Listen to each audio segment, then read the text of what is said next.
જમ્મુ કાશ્મીરમાં થયેલા આતંકી હુમલામાં જે મહત્વના સમાચાર મળી રહ્યા છે, કુલ 3 ગુજરાતીઓના મોત થયા હોવાના સમાચાર। ભાવનગરના પિતા પુત્રએ આતંકી હુમલામાં જીવ ગુમાવ્યો। આતંકી હુમલા બાદ યતીશભાઈ પરમાર અને તેમનો પુત્ર લાપતા હતા। 16મી માર્ચે ભાવનગરથી 20 લોકો કથા માટે શ્રીનગર પહોંચ્યા હતા। કથા બાદ પરિવાર ફરવા માટે પહલગામ ગયો હતો અને એ જ સમયે આતંકી હુમલાનો ભોગ બન્યા, એટલે કે કુલ 3 ગુજરાતીઓના મોત થયા છે।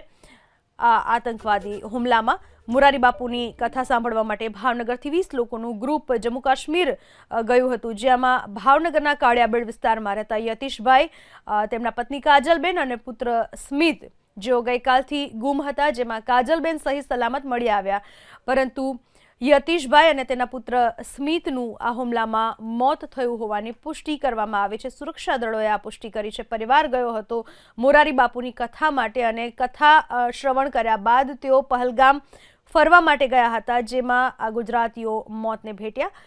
આતંકવાદી હુમલામાં 26 લોકોના અંદાજે મોત થયા હોવાની માહિતી મળી રહી છે।